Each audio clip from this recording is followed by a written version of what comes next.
கலைஞரை வீட்டு சிறையில வச்சிருந்தேன்னு நாட்கள் நரம்பில்லாமல் பேசியிருக்கார். தோல்வி பயத்துல இல்ல மீறி பேசுவதற்கு தொடங்கி இருக்கிறீங்க. முதலமைச்சரா செயல்பாடுகளை விமர்சிக்க எதிர்க்கட்சி தலைவர் உங்களுக்கு எல்லா உரிமையும் இருக்கு. தலைவர் கலைஞருடைய மகனா உறவை பற்றி சொல் பேசக்கூட உங்களுக்கு எந்த உரிமையும் கிடையாது. அப்பாக்காக இல்ல, தலைவனுக்காக நானு வீட்டு படியேறி வந்து கையெடுத்து கும்பிட்டு கேட்டேன்னு கடற்கரையில அந்த சோக சூழ்நிலையில் கூட உங்க முன்னாடி வந்து நின்றேன்னு பார்த்தீங்களா? ஜெயலலிதா உடல்நல குறைவால சட்டமன்ற அவைக்கு வராமல் இருக்க ஒரு தீர்மானம் கொண்டு வந்தாங்க. அதை ஆதரிச்ச இயக்கம் திமுக. இதுதான் உங்களுக்கு எங்களுக்கு இருக்கிற வித்தியாசம்.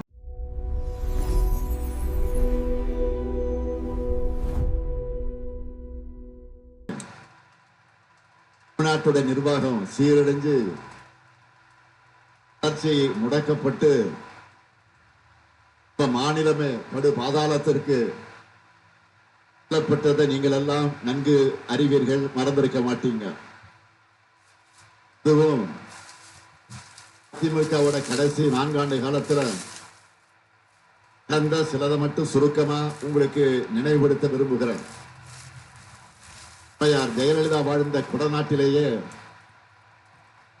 கொள்ளைகள், தான்குளத்தில் காவல் மரணம், உங்களுடைய மனதை பதற வைத்த நீட் தற்கொலைகள், பெண்கள் கதறி அழுத உள்ளாட்சி பாலிய கொடுமை, எதிரான ஸ்டெர்லைட் போராட்டத்தில் பாவி பொதுமக்கள் மேலேயே துப்பாக்கி சூடு, எல்லாத்துக்கும் மேல பிள்ளைக்கு காவடி தூக்கி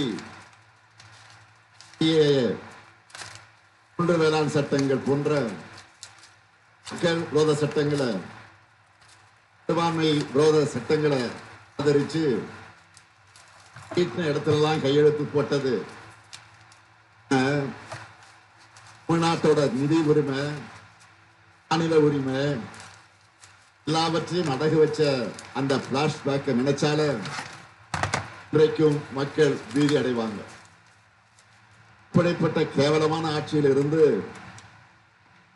ஆதரவோட தமிழ்நாட்டை மீட்டெடுத்து புதிய விடிகளை தந்து அந்த 5 ஆண்டுகள்ல இந்தியாவிலேயே நம்பர் 1 மாநிலமாக தமிழ்நாட்டை இன்றைக்கு நாம் உயர்த்தி இருக்கிறோம். இந்தியாவிற்கு வழிகாட்டுகிற ஆட்சியாக நடத்தி கொண்டிருக்கிறோம். ஆட்சிக்கு என்ன பேர் வச்சோம் சொல்லுங்க? ஆட்சிக்கு என்ன பேர் வச்சோம் சொல்லுங்க? அவட மாடல். நெஞ்சை நிமிர்த்தி சொல்றேன், இந்தியாவே பார்க்கக்கூடிய அளவிற்கு அவட மாடல் ஆட்சியில தமிழ்நாட்டை வச்சிருக்கிறோம். முதல் கையெழுத்திலேயே பஸ்ல போகக்கூடிய எல்லாரும் தனமில்லாமல் பயணம் செய்யலாம்னு உத்தரவிட்ட கைதான் இந்த ஸ்டாலின் கை. இதை தொடர்ந்து தமிழ்நாட்டோட அடுத்த கட்ட வளர்ச்சி வரலாற்றை எழுதணும்னு தீர்மானிச்சு வளர்ச்சியா முன்னோடி திட்டங்களை செயல்படுத்த தொடங்கின. எல்லாம் போட்டா பொதுக்கூட்டத்தையே சாதனை விளக்க பொதுக்கூட்டமாகத்தான் நடத்தணும்.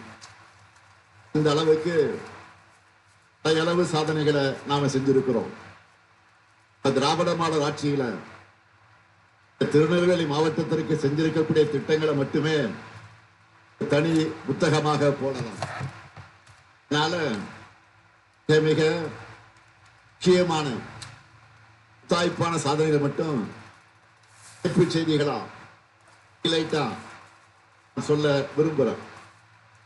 இந்திய வரலாறு நிலத்தில் இருந்துதான் எழுதப்படணும் என்ற நம்மளோட முழக்கத்துக்கு அடித்தளமா இப்போது என்னன்னு கேட்டீங்கன்னா சென்னை அருங்காட்சியகம். திருநெல்வேலி நோக்கு மருத்துவமனையில இதயம், நரம்பு, சிறுநீரகம், நீரல் குறைபாடு உள்ளவங்களுக்கு சிகிச்சை வழங்க நவீன கட்டமைப்புகளோடு கூடிய மருத்துவமனை கட்டடம் ஆண்டு கனவு திட்டமான தாமிரபரணி, கருமணியாறு மற்றும் நம்பியாறு நதிநீர் வெள்ள உபரி நீர் திட்டம் தொடக்கம். ஆனூர்ல அரசு கலை மற்றும் அறிவியல் கல்லூரி, 103 திருக்கோயில்கள்ல சீரமைப்பு பணிகள், 1000 ஆண்டு பழமையான திருக்கோயில்கள் திருப்பணிகள் திட்டத்தின் கீழே 33 திருக்கோயில்கள்ல திருப்பணிகள் சீரமைப்பு பணிகள். சமுத்திரத்துல வழிச்சாலை, இது போக கொண்டிருக்கக்கூடிய பணிகளை சொல்லணும்னா 6 ஊராட்சி ஒன்றியத்தை சார்ந்த 130 குடியிருப்புகளுக்கான குடிநீர் திட்ட பணிகளும், பாலக்காடு நகராட்சி 7 பேரூராட்சிகளுக்கான கூட்டுக்குடி திட்ட பணிகளும் வரக்கூடிய நிலையில இருக்கிறது. 56 அணை பகுதியில அகச சுற்றுலா வசதிகள், பல்லுயிர் பூங்கா, இதர வசதிகளோடு சுற்றுச்சூழல் சுற்றுலா தலமாக மேம்படுத்துகிற பணிகள் தொடங்கப்பட்டிருக்கு. அதேபோல் குட்டப்புளி, குடுதாழி கிராமங்கள்ல குண்டில் விளைவு அமைக்கக்கூடிய பணிகள் நடந்து கொண்டிருக்கிறது. மட்டம் பகுதியில விளையாட்டு அரங்கம், ஆணையுற்று முதல் பாறை வரை தெற்கு புறவழிச்சாலை அமைக்கக்கூடிய பணிகள், காவல் கிணறு ராதாபுரம் சாலையில மேம்பாலம் அமைக்கும் பகுதியில வடிவ மேம்பாலம் அமைக்கிறதுக்கும் விரைவில் பணிகள் தொடங்கப்பட இருக்கு. ராதாபுரம் வட்டம் பரந்துரை ஆற்றின் குறுக்கே இருக்கக்கூடிய தீப்பாறை அணைக்கட்டை மேம்படுத்தி மேல்மட்ட கீழ்மட்ட கால்வாய்களை உமாநதி வர அகலப்படுத்தக்கூடிய பணி.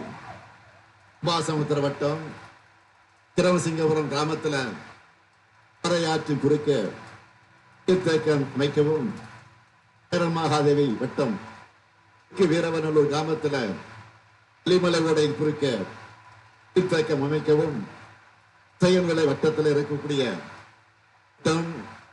அதை சுற்றி இருக்கக்கூடிய பகுதிகளுக்கு இளநீரை திருப்பி விடுவதற்காக கும்பியாற்றின் குறுக்கே தடுப்பணை அமைக்கவும் முயற்சிகள் மேற்கொள்ளப்பட்டது.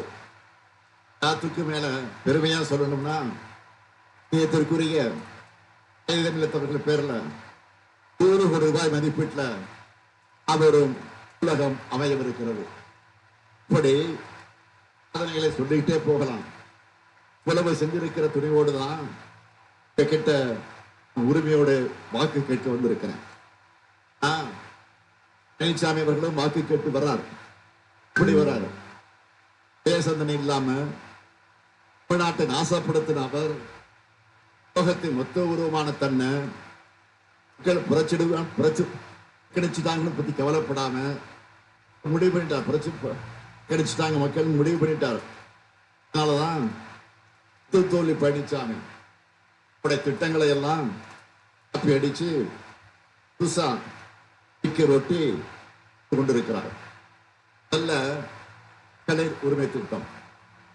அந்த தேர்தலின் போது திட்டத்தை அறிவிச்சப்போ செயல்படுத்த முடியாதுன்னு பழனிசாமி சொன்னார். மக்கள் கிட்ட இந்த அறிவிப்பு கிடைச்ச வரவேற்பை பார்த்துட்டு அந்த தேர்தலையே வரும் மகளிருக்கான உதவித்தொகையை வழங்குவோம்னு நம்மை விட அதிகமான தொகையை சொன்னார். மக்களான நீங்க என்ன முடிவெடுத்தீங்க? புசாம பொய்களை மட்டுமே பேசுற பழனிசாமி நம்ப மாட்டோம், தொகைகளை மட்டுமே விரும்பி செய்கிற பழனிசாமி ஏத்துக்க மாட்டோம், விடும் விடியலுக்காக உதயசூரியனுக்கு தான் வாக்களிப்பு என்று சொல்லி வாக்களிச்சீங்க. நாங்களும் சொன்ன மாதிரியே தொகையை கொடுத்து கொண்டிருக்கிறோம். மட்டுமல்ல, இப்போ கூட திமுக பாஜக போட்ட சதி திட்டத்தை முறியடிச்சு 5000 ரூபாய் வழங்கிட்டோம். அடுத்து அவதமான 2.0ல 1000 2000 வைத்து தர போற அறிவிச்சிட்டோம். அதே போல விடியல் பயணத்திலையும் நீங்கள் சுதந்திரமாக பயணிக்க ஆரம்பிச்சிட்டீங்க. இந்த திட்டங்களை எல்லாம் நிச்சயப்படுத்தி பேசினார் பழனிசாமி. இப்போ திட்டங்களை முடக்குவோம் திருப்போம்னு சொல்லிட்டு பிரச்சாரத்துக்கு போனா விரட்டி அடிப்பாங்கன்னு உணர்ந்து தெரிஞ்சுக்கிட்டு திட்டத்துக்கு விளக்குன்னு பேரை ஸ்டிக்கரை ஒட்டிக்கிட்டு வந்திருக்கிறார். அதை பார்த்து மக்கள் என்ன பேசுறாங்கன்னா, ஸ்டாலின் சொன்னதை மட்டுமல்ல சாதனையும் செய்வார். பழனிசாமி நல்லதையும் செய்ய மாட்டார், நமாகவும் செய்ய மாட்டார்னு அடிக்க ஆரம்பிச்சுட்டாங்க. பழனிசாமிக்கு 100வது தோடி ஸ்டிக்கரை ஒட்ட களம் தயாராகிட்டீங்க. ஏன்னா இப்ப களத்துல இருக்கிறது யாரு? Super star. சூப்பர் ஸ்டார் யாருன்னு கேட்டா திமுக தேர்தல் அறிக்கைன்னு சின்ன குழந்தையும் சொல்லும். பாட்டே இருக்கு, சூப்பர் ஸ்டார் யாருன்னு கேட்டா இருக்கா. திமுக தேர்தல் அறிக்கைன்னு சின்ன குழந்தையும் சொல்லும். இப்போ ஐபிஎல் நடந்துட்டு இருக்கு, கிரிக்கெட் ஐபிஎல் நடந்துகிட்டு இருக்கு, பார்த்துட்டு இருப்பீங்க. நிறைய சிக்ஸர் எல்லாம் பார்த்துருப்பீங்க. தேர்தல் அறிக்கை மூலமா அடிச்ச சிக்ஸர்ல மட்டும் இப்போ சொல்ல போறோம். முதல் சிக்ஸர் இல்லத்தரசிகளுக்கு கூப்பன் வழங்குகிற திட்டம். அளவுக்கு கூப்பன் தர போறோம், அளவுக்கு கூப்பன் தர போறோம். 8000 ரூபாய்க்கு கூப்பன். கூப்பனை வச்சு உங்களுக்கு தேவைப்படுகிற வீட்டுக்கு உபயோகமான பொருளை புதுசாவும் வாங்கிக்கலாம். என்ன பழைய பொருளை எக்ஸ்சேஞ்ச் பண்ணி புது பொருளையும் வாங்கிக்கலாம்.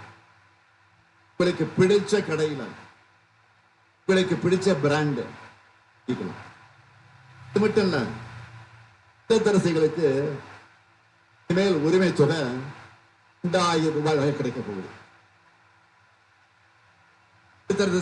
வரிசையா சொல்றேன். காலை உணவு திட்டம் குழந்தைகளோட பசியை போக்கக்கூடிய திட்டம்.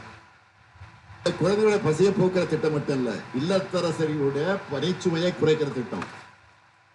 எனவே காலை உணவு திட்டத்தை 8ஆம் வகுப்பு வரைக்கும் விரிவாக்கம் செய்ய போறோம். முதல்ல 5 வரைக்கும் தான், 5ஆம் வகுப்பு வரைக்கும் தான். இப்போ 8ஆம் வகுப்பு வரை விரிவாக்கம் செய்ய போறோம். 20 லட்சத்துக்கு அதிகமான அவர்கள் பயன்பெறக்கூடிய வகையில எந்தவித மீட்டரும் பொருத்தப்படாத நவீன மின்சார பம்பு செட்டுகளை வழங்க போறோம். புதுமை பெண் திட்டத்திலையும் தமிழ் புதவன் திட்டத்திலையும் மாசம் 1000 இல்ல 1500 ரூபாய் வழங்க போறோம். உயர்கல்வி முடிச்ச 5 லட்சம் இளைஞர்கள் வேலைவாய்ப்பு பெறக்கூடிய வகையில நான் முதல்வன் திட்டத்தில் 1500 ரூபாய் உதவி தொகையோட 6 மாசம் பயிற்சி வழங்க போறோம். கொள்முதல் விலை குவிண்டால் ஒன்றுக்கு 3500 ரூபாயாக உயர்த்தி வழங்கப்படும். கொள்முதல் விலை டன் ஒன்றுக்கு 4500 ரூபாயா உயர்த்தி வழங்கப்படும். பால் கொள்முதல் விலை லிட்டர் ஒன்றுக்கு 5 ரூபாய் உயர்த்தி வழங்கப்படும். முதியோர் உதவி தொகை 1200 ரூபாயிலிருந்து 2000 ரூபாயாக உயர்த்தி வழங்கப்படும். மாற்றுத்திறனாளிகளுக்கான உதவி தொகை 1500 ரூபாயிலிருந்து 2500 ரூபாயாக உயர்த்தி வழங்கப்படும். மீன்பிடி தடைகால சிறப்பு நிவாரண தொகை 8000 ரூபாயிலிருந்து 12000 ரூபாயாகவும், மீன்பிடி குறைவுகால சிறப்பு நிவாரண தொகை 6000 ரூபாயிலிருந்து 9000 ரூபாயாகவும் உயர்த்தி வழங்கப்படும். 2030ஆம் ஆண்டுக்குள்ள மாவட்டம் வட்ட அளவில் இருக்கக்கூடிய அரசு மருத்துவமனைகள்ல டயாலிசிஸ் செய்யறாங்கல்ல சிகிச்சை, இந்த கருவிகள் 2 மடங்காக்கப்படும். தொழிற்சாலைகள் அதிகமுள்ள நகரங்கள்ல பெண்கள் வேலைக்கு செல்வதை எளிதாக்கக்கூடிய வகையில 1000 குழந்தைகள் காப்பகங்கள் உருவாக்கப்படும். பெண்களின் பாதுகாப்புக்காக அனைத்து நகரங்களுக்கும் வாகனங்கள் விரிவுபடுத்தப்படும். மகளிர் சுயஉதவி குழு பெண்கள் ஆட்டோ வாங்க வங்கி கடன் மானியத்தோடு கூடிய வங்கி கடன் பெற்று தரப்படும். கலைஞர் கனவு இல்ல உள்ளிட்ட திட்டங்கள் மூலமா ஏழைகளுக்கு 5 வருஷத்தில் 10 லட்சம் வீடுகள் கட்டி தரப்படும். மாவட்டங்கள் கல்வி மற்றும் சுகாதார குறியீடுகள்ல பெரிய வளர்ச்சியை பெறவும் மயமாவதை உறுதி செய்யவும் தென் மாவட்டங்களுக்காக ஒரு சிறப்பு வளர்ச்சி திட்டம் உருவாக்கப்படும். சொன்னதை செய்வோம். நான் கலைஞருடைய மகன். சொன்னதை மறக்கவும் மாட்டேன், மறுக்கவும் மாட்டேன். இத்தனை சாதனைகளை செஞ்சுட்டு எதிர்காலத்துக்கான தொலைநோக்கு திட்டங்களை உருவாக்கிட்டு நான் கிட்ட வாக்கி கேட்க வரேன். இன்ஜின் அமித்ஷா ஆட்டு வைக்கும் பழனிசாமி வைக்கக்கூடிய என்டிஏ கூட்டணியோட லட்சணம் என்ன? மக்களுக்காக அவங்க செஞ்சதெல்லாம் என்ன? 2014 பிரதமர் மோடி ஆட்சிக்கு வந்தார். 2014 பண மதிப்பு நடவடிக்கை, பண மதிப்பு இழப்பு நடவடிக்கை சொல்லி நாட்டு மக்கள் எல்லாரையும் பேங்க் வாசல்லையும் ஏடிஎம் வாசல்லையும் இரவு பகலா கால் கடுக்க நிக்க வச்சார். எத்தனை பேர் இறந்தாங்க. கொரோனா வந்துச்சு. வீட்டில் இருக்கிற தட்டை தட்டுங்க, மணி அடிங்கன்னு காமெடி ஷோவை நடத்தினாரு. கோடிக்கணக்கான மக்களை நடுத்தருவில் நடக்க வச்சார். ஆக்சிஜன் சிலிண்டருக்காக மக்களை அல்லல்பட வச்சிருக்கிறாரு. இப்ப மேற்காசியா போர் நடக்குது. மாநில அரசு முதல்லயே சலுகை திட்டங்களை அறிவிச்சிட்டோம். பிரதமர் கொரோனா கால மாதிரி ரெடியா இருங்கன்னு சொல்லிட்டு மக்களை கேஸ் சிலிண்டருக்காக காத்திருக்க வச்சிருக்கிறார். எல்லாம் ஒட்டுமொத்த இந்தியாவுக்குன்னா தமிழ்நாட்டை பொறுத்த வரைக்கும் ஆட்சியில தமிழ்நாட்டுக்கு கல்வி நிதி இல்ல, ஜிஎஸ்டி இழப்பீடு இல்ல, நீட் தேர்வு விலக்கு இல்ல, மொழி வளர்ச்சிக்கு நிதி கிடையாது, ரயில்வே திட்டங்கள் கிடையவே கிடையாது, மெட்ரோரயில் திட்டம் இல்ல. புத்த மாதிரி ஒண்ணு கண்ணே கண்ணுன்னு சொல்லுவாங்கல்ல, எய்ம்ஸ் மருத்துவமனையை அறிவிச்சாங்களே, அதோட நிலைமை என்ன? அந்த ஆர்டரை யாராவது ஒருவர் எடுத்துக்கிட்டு டெல்லியிலிருந்து பொடிநடியா மதுரைக்கு வந்திருந்தா கூட இந்நேரம் எய்ம்ஸை கட்டி முடிச்சிருக்கலாம். தமிழ்நாட்டுக்கு இன்னி வரைக்கும் எய்ம்ஸ் கட்டணம் வரல. தமிழ்நாட்டுக்கு ஒண்ணுமே இல்லை. அதுதான் மோடியுடைய மாடல். இந்த நிலையில தமிழ்நாட்டில் பாஜக சொன்னால விரட்டி அடிக்கிறாங்களே, எப்படி தமிழ்நாட்டில் கால் பதிக்கிறது நினைச்சாங்க. துரோகம் செய்ய யாராவது கிடைப்பாங்களா அப்படின்னு விலை வீசி பார்த்தாங்க, தேடினாங்க. இப்படி கிடைச்சவர்தான் உலகத்துல டாக்டரேட் வாங்கின பழனிசாமி. என்டிஏல கொடுக்கப்பட்டிருக்கக்கூடிய ரோல் என்ன தெரியுமா? சொல்றேன் கேளுங்க. சிறுபான்மையினருக்கு எதிரான பாஜகவுக்கு வாக்கு கேட்கிறது, தமிழுக்கு விரோதமான பாஜகவுக்கு வக்காலத்து வாங்குறது, இந்திய திணிக்கிற பாஜகவுக்கு துணை போறது, அரசியலமைப்பு சட்டத்தையே கேலி கூத்தாக்குற பாஜகவுக்கு அமரம் வீசுறது, ஒரே நாடு ஒரே தேர்தல் ஜனநாயகத்தை சிதைக்கிற பாஜகவுக்கு ஜால்ரா போறது, ஒதுக்கீட்டையும் சமூக நிதி அழிக்கிற பாஜகவுக்கு சிவப்பு கம்பளம் இருக்கிறது.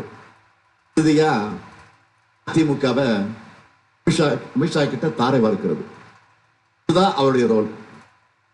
இப்படிப்பட்ட பழனிசாமி ஒரு பொதுக்கூட்டத்துல பேசி இருக்கா தெரியுமா? உயிர் கொடுத்து தலைவர் கலைஞரை வீட்டு சிறையில் வச்சிருந்தேன்னு நாட்கள் நரம்பில்லாமல் பேசியிருக்கார். எடப்பாடி பழனிசாமி அவர்களை தோல்வி பயத்துல இல்ல மீறி பேசுவதற்கு தொடங்கி இருக்கிறீங்க. முதலமைச்சரா செயல்பாடுகளை விமர்சிக்க எதிர்க்கட்சி தலைவர் உங்களுக்கு எல்லா உரிமையும் இருக்கு. அதை மக்கள் எடை போட்டு பார்ப்பாங்க. உங்களுக்கு தக்க பதிலடியா கொடுக்கத்தான் போறாங்க. தலைவர் கலைஞருடைய மகனா உறவை பற்றி சொல் பேசக்கூட உங்களுக்கு எந்த உரிமையும் கிடையாது. இந்த தகுதியும் கிடையாது. கலைஞரை பத்தி உங்களுக்கு என்ன தெரியும்? கலைஞர் ஒரு சிங்கம். இந்த காலம் வரை கோடிக்கணக்கான தொண்டர்களை என் உயிரினும் மேலான உடன்பிறப்புகளை என்ற ஒற்றை மாத்திரத்திலே கட்டி போட்டிருந்தவர் நம்முடைய தலைவர் கலைஞர். முதுமையால சரியில்லாம வீட்டில் ஓய்வெடுத்தார். நினைவாற்றலை இழந்த போது கூட மருத்துவர்கள் யாரை பிடிக்குன்னு கேட்டா சொன்னா தெரியுமா? அண்ணா. அண்ணான்னு சொன்ன பேரறிஞர் அண்ணாவுடைய அன்பு தம்பி அவர். முடியாத நிலையிலே கூட தேவாலயம் போகணும், மசூதிக்கு போகணும்னு துடிச்சவர். யாரும் சிறையில் வைக்க முடியாது. எதே சிறையில தான் நான் உட்பட இங்க இருக்கிற பிறப்புக்கு அத்தனை பேரும் குடியிருந்தோம். எடப்பாடி பழனிசாமி அவர்களா, கலைஞர் பெயரை சொல்லக்கூட உங்களுக்கு தகுதி கிடையாது. கலைஞர் பெயரை சொல்லக்கூட எந்தவித யோக்கியதையும் கிடையாது. 5 முறை மக்களால் தேர்ந்தெடுக்கப்பட்ட முதலமைச்சராக இருந்து தமிழ்நாட்டை நீண்ட காலம் ஆண்ட ஒரே முதலமைச்சர் தலைவர் கலைஞர். கடைசி ஆசை என்ன? அவருடைய தலைவர் பேரறிஞர் அண்ணா அவருக்கு அருகே அடக்கம் செய்யணும். இதுக்காக நானே, அப்பாக்காக இல்ல, தலைவனுக்காக நானே வீட்டு படியேறி வந்து கையெடுத்து கும்பிட்டு கேட்டேன்னு. தந்தைக்காக அல்ல, தமிழகத்துடைய தலைவர் அவருக்கு கடற்கரையில கொடுங்கன்னு அந்த சோக சூழ்நிலையில் கூட உங்க முன்னாடி வந்து நின்றேன்னு. இணக்கம் இல்லாம மருத்துவர் தானே நீங்க. அப்படிப்பட்ட உங்களுக்கு உங்க தலைவரை பற்றி பேச எந்த யோக்கியதையும் கிடையாது. யோகியதை என்ன தெரியுமா? உங்கள் நம்பி பதவி கொடுத்த அம்மையார் சசிகலாவுடைய காலையே மாறிவிட்டவர் நீங்க. நம்பிய டிடி தினகரனையும் சகோதரர் ஓபிஎஸ் அவர்களையும் முதுகுல குத்துறவர் நீங்க. உங்களுக்கு நினைவு இருக்கா? அம்மையார் ஜெயலலிதா உடல்நல குறைவால சட்டமன்ற அவைக்கு வராமல் இருக்க ஒரு தீர்மானம் கொண்டு வந்தாங்க. அதை ஆதரிச்ச இயக்கம் திமுக. இதுதான் உங்களுக்கு எங்களுக்கு இருக்கிற வித்தியாசம். அடிச்சு சொல்றேன், உங்களால இந்த காலத்திலே ஆட்சியை பிடிக்கவே முடியாது. உறுதியா சொல்றேன், கலைஞரின் உடன்பிறப்புகள் இருக்கிற வரைக்கும் உங்களால் ஆட்சியை வர முடியாது. உறுதி. நாட்டை காக்க திராவிட முன்னேற்ற கழகம் தான் மீண்டும் ஆட்சிக்கு வரணும் என்று மக்கள் ஏற்கனவே முடிவு பண்ணிட்டாங்க. இந்தியாவை திரும்பி பார்க்கிற வளர்ச்சி நீடிக்கணும்னா திராவிட முன்னேற்ற கழகம் தான் ஆளணும். தமிழ்நாடு தலைநிமிர்ந்து இருக்கணும்னா மதச்சார்பற்ற முற்போக்கு கூட்டணி தான் வெற்றி பெறணும். இந்த வெற்றி இந்தியாவை திரும்பி பார்க்கிற மாபெரும் வெற்றியா இருக்கணும். எல்லாரும் ஒரு விஷயத்தை நல்லா புரிஞ்சுக்கணும். நம்ம போராடுவது திமுக வெற்றிக்காக மட்டுமல்ல, கூட்டணியுடைய வெற்றிக்காக மட்டுமல்ல, தமிழ்நாட்டுடைய வெற்றிக்காக மறந்துடாதீங்க. அரசியல் வெறுப்புகள் எல்லாம் அப்பாற்பட்டு தாய் தமிழ்நாட்டை காக்க தமிழ்நாட்டு மக்கள் அனைவரும் திமுக தலைமையிலான மதச்சார்பற்ற முற்போக்கு கூட்டணியை ஆதரிக்க வேண்டும் என்று நான் கேட்டுக் கொள்கிறேன். அதற்கு ராதாபுரம் சட்டமன்ற தொகுதியில அப்பாவு அவர்களுக்கும், பாளையங்கோட்டை சட்டமன்ற தொகுதியில அப்துல் வஹாப் அவர்களுக்கும், திருநெல்வேலி சட்டமன்ற தொகுதியில சுப்பிரமணியம் அவர்களுக்கும் உதயசூரிய சின்னத்தை ஆதரிக்கணும். அதேபோல் நாங்குநேரி சட்டமன்ற தொகுதிக்கு காங்கிரஸ் கட்சியை சார்ந்த வெற்றி வேட்பாளர் மனோகரன் அவர்களுக்கும், சட்டமன்ற தொகுதியில டிபி துரை அவர்களுக்கும் சின்னத்தை பொன்னான வாக்குகள் அளிச்சு வெற்றி பெற வைக்கணும். மையம் இருக்கக்கூடிய திராவிட மாடல் 2.0 ஆட்சியில எங்களுடைய சாதனைகளை நாங்களே முறியடிக்கக்கூடிய அளவுக்கு சிறப்பான ஆட்சியை, தமிழ்நாட்டை புதிய உயரங்களுக்கு கொண்டு செல்லக்கூடிய ஆட்சியை நாங்கள் வழங்குவோம். எல்லோருடைய ஆதரவோடு மதச்சார்பற்ற முற்போக்கு கூட்டணி தமிழ்நாட்டை காக்கும். வெல்வோம் ஒன்றாக, வெல்வோம் ஒன்றாக, வெல்வோம் ஒன்றாக.